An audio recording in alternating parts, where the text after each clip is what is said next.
Ryan Holiday, Stephen Hansel, Lives of the Stoics, The Art of Living from Zeno to Marcus Aurelius. Narrated by Thomas Florio and Amanda Marr. The philosopher Nietzsche once said that we should study philosophy in order to become better human beings. No school of philosophy helps us in our quest to become better as much as Stoicism does. This school of thought, which began in ancient Greece more than 2,000 years ago, emphasizes the importance of actions over words, of living in the right way rather than just saying the right thing. So let's do exactly that, and learn about Stoicism by delving into the lives and experiences of the Stoics themselves. In these blinks, you'll journey to ancient Greece and Rome and uncover the fascinating biographies of the most prolific Stoic thinkers. You'll discover how these historical figures put into practice the core Stoic virtues of wisdom, justice, and courage. You'll also learn how their willingness to suffer helped them to cope with the same fears, doubts, and desires that blight our lives today.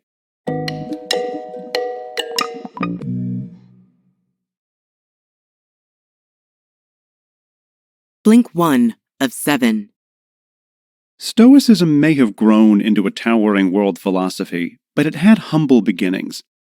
This influential school of thought all started with one man, a devastating shipwreck, and a humble porch stoop. Our story starts in the Mediterranean in the 4th century BCE with a wealthy merchant called Zeno. Zeno made a good living by trading in a rare purple dye made from sea snail blood. But one day, his comfortable life came crashing down when a ship carrying his precious cargo was wrecked at sea. Zeno and his family lost everything. The key message here is, Stoicism was forged in the fire of hardship. Some people would have been broken by this devastating turn of events, but not Zeno. He confronted his bad luck with resilience and courage, exactly the sort of qualities that Stoicism would come to represent. Rather than dwell on his misfortune, Zeno moved to the city of Athens, the beating heart of ancient Greece, and reinvented himself as a philosopher. He'd chosen the right place. 4th century Athens was centered around both business and, shamefully, the slave trade. The city's commercial success and its slave labor force meant that the city's educated elite had plenty of time to ponder life's biggest existential questions. Before long, Zeno found a respected teacher called Crates of Thebes to introduce him to the basics of philosophy. Crates wasted no time in giving Zeno an eccentric first lesson using a pot of lentil soup. Crates asked him to take this soup across the city. Believing that this task was beneath him, Zeno took the soup through the back streets in order to avoid being seen. But when Crates noticed him sneaking around, he tipped the soup all over him as a lesson on not caring so much about what other people thought. Before long, Zeno became a respected philosopher in his own right. He founded a new philosophy called Stoicism and formulated its 4 guiding principles: courage, wisdom, temperance, and justice. Like the Stoics who came after him, Zeno believed that philosophy should not be confined to the classroom, but should instead be put into action in daily life. So, rather than shouting from a bell tower or in a grand lecture hall, Zeno and his followers discussed their ideas on a porch in the middle of Athens, known as the Stoa Poikile.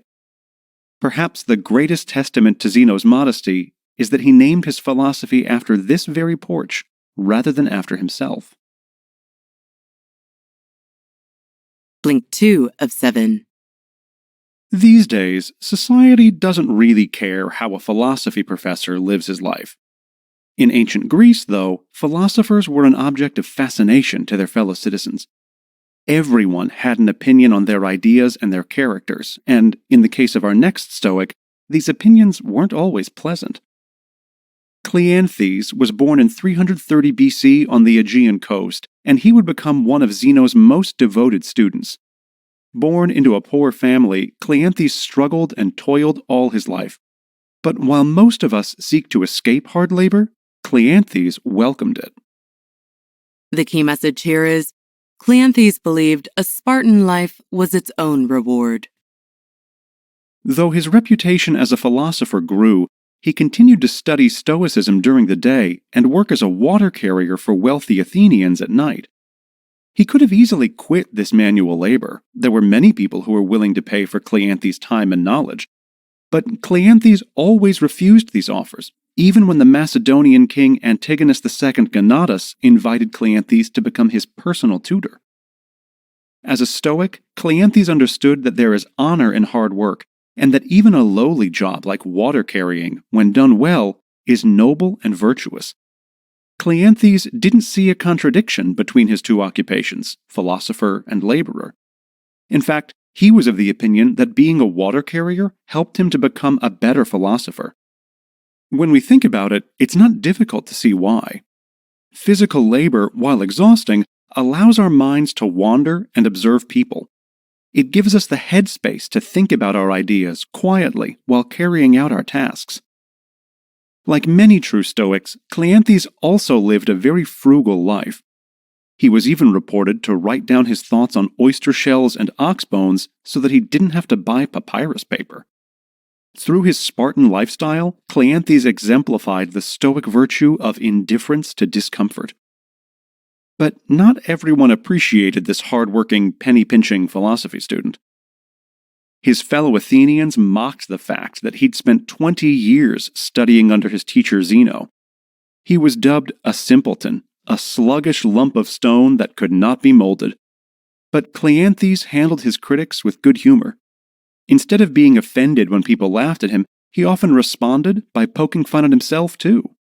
Like many Stoics, Cleanthes used humor as a way to avoid complaining or dwelling on discomfort. Blink 3 of 7. Born in ancient Rome in 106 BCE, Cicero is best remembered today for his book Stoic Paradoxes. In this fascinating work, Cicero discusses the counterintuitive nature of Stoicism's central ideas. For example, why do Stoics say that virtue is all one needs, when money and good health are also essential for life? And how could Stoics believe that only wise people were rich when so many philosophers were living in poverty? If it weren't for Cicero's writings, many of these Stoic ideas and paradoxes would be lost to modern audiences. But although he did Stoicism a great service by immortalizing its ideas in ink, Cicero often failed to follow its teachings in his own life. The key message here is, not every Stoic practiced what they preached. Born to an unknown family in a small town outside Rome, Cicero spent his young adult life climbing the career ladder at a dizzying pace. Eventually, he was named the consul of Rome and commander of the Roman army. During his meteoric rise, Cicero gained popularity when he successfully prosecuted a corrupt magistrate called Verus, who had stolen vast sums of money from the people of Sicily. But although his actions embodied the Stoic values of justice and courage, his motives were a little less virtuous. In fact, Cicero was largely driven by vanity, personal ambition, and the pursuit of fame and riches, the very opposite of Stoic principles. Before long, Cicero's disregard of Stoic teachings would have disastrous consequences. Soon after he took up his post as consul, Cicero faced a dangerous rival in the form of Roman senator Catiline. When Catiline attempted to stage a coup and stationed an army outside Rome, Cicero took decisive but immoral action. He chose to execute Catiline's supporters for their rebellion without trial. By the time Cicero was finished, thousands of men had been killed. In this shameful incident, Cicero had allowed his fury to guide him. But as a student of Stoicism, he should have known that justice, rather than passion, is the best master. In later years, Cicero also failed his life's greatest test due to a lack of courage. In 49 BCE, Julius Caesar and his fearsome army were on the brink of grabbing power in Rome, and Cicero was invited to be part of the Republic's military fightback. But Cicero chose to do nothing. Instead of having the courage to fight against tyranny, he sat back and accommodated Caesar when he eventually became Rome's dictator. Blink 4 of 7. Some people are born fearless. While the rest of us will choose the easy path more often than the difficult, more true one, these rare individuals always stick to their convictions, even in the face of danger. An example of a person who embodies such characteristics, our next historical figure demonstrated the Stoic virtue of courage. But, as you'll learn, his sense of conviction sometimes led him to the wrong choices.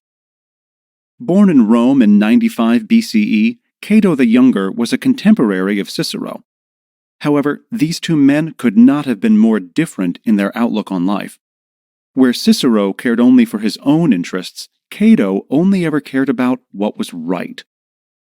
The key message here is, Cato the Younger chose Stoicism over pragmatism. As a young child, Cato refused to speak on an unscrupulous soldier's behalf.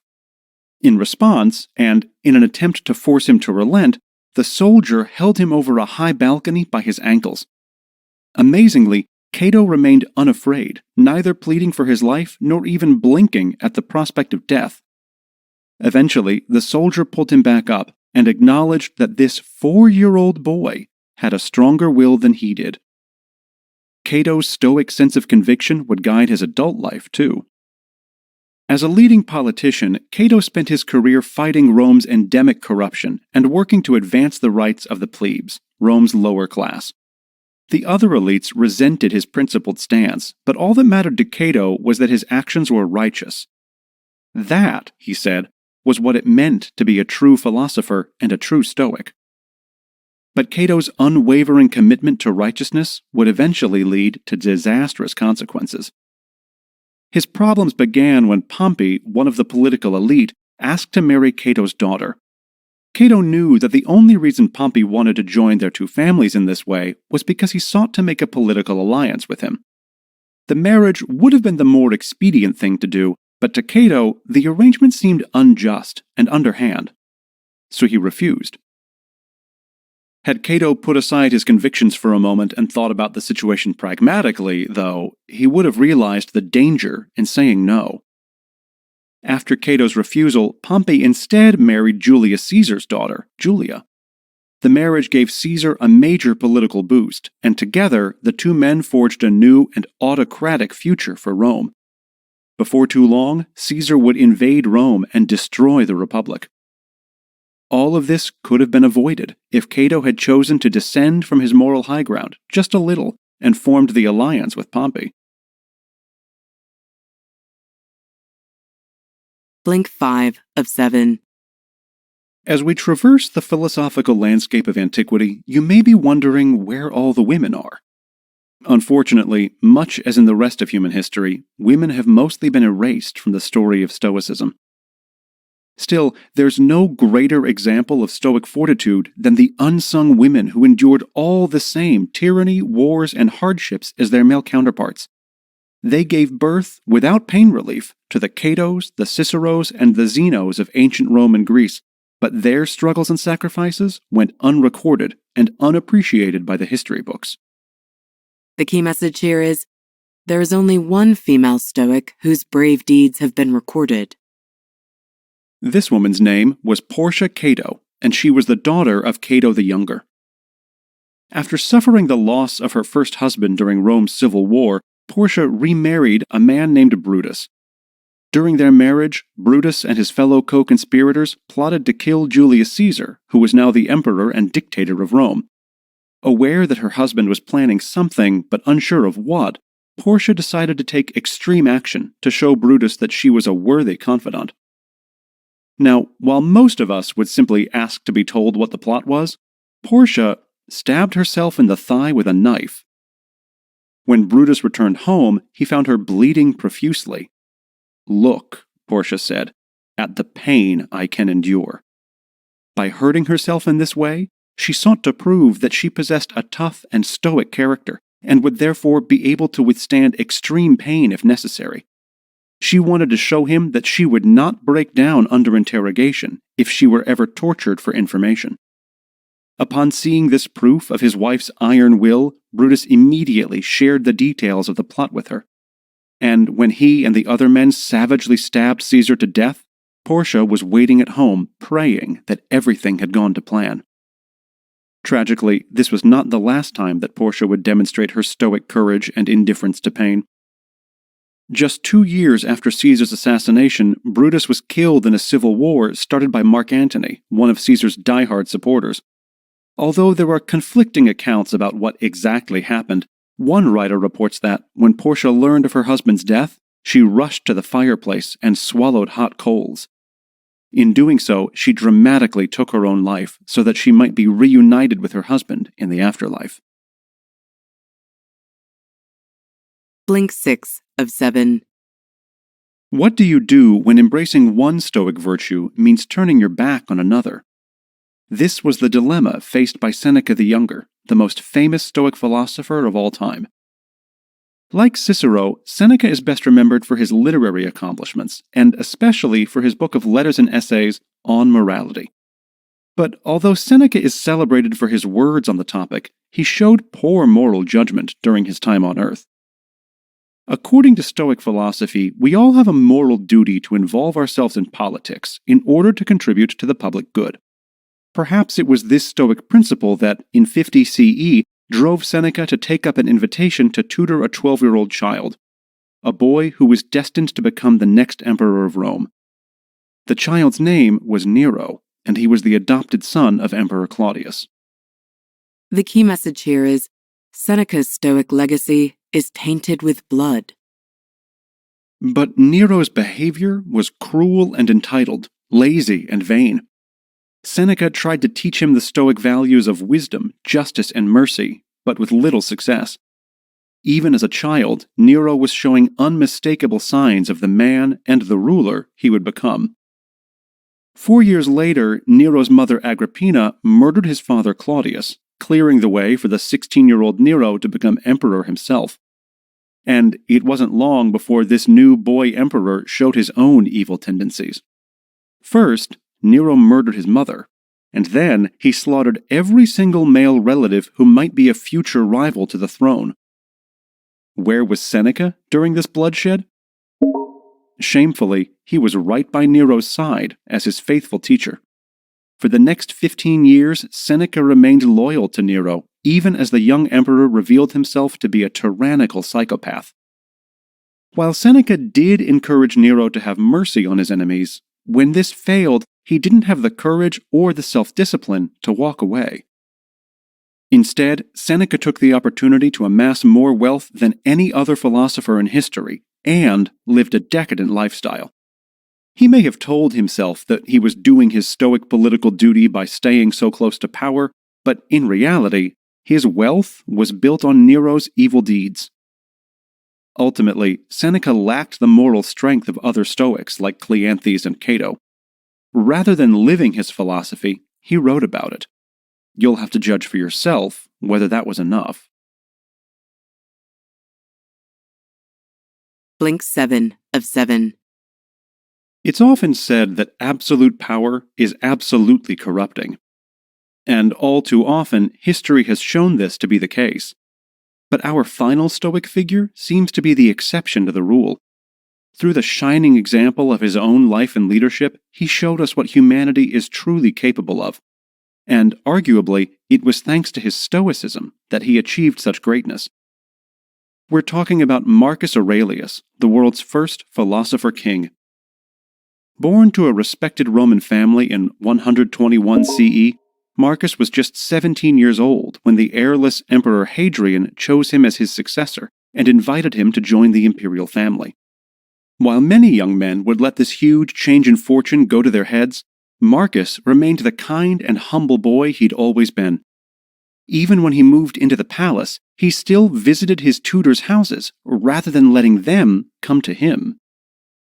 The key message here is Marcus Aurelius led the Roman Empire with Stoic humility and compassion. Incredibly, one of his first acts was to share power with his adoptive brother Lucius, naming him co-emperor. Consider what a radical act this was when other rulers like Nero had murdered their rivals.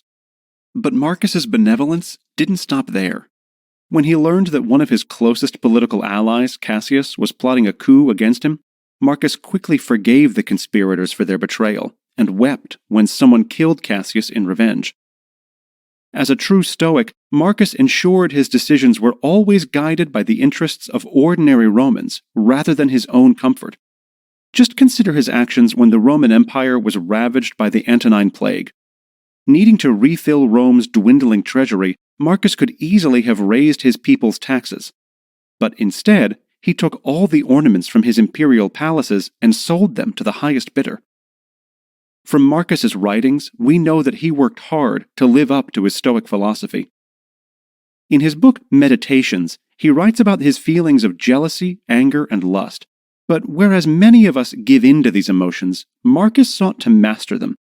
He writes of finding guidance in Stoic wisdom, using it to create a moral framework for his leadership. Ultimately, Marcus Aurelius's life and writings are perhaps the most potent demonstration of the power of Stoicism. Because this philosophy is about improving our imperfect human selves so that we can stay true to our values, whatever life throws at us.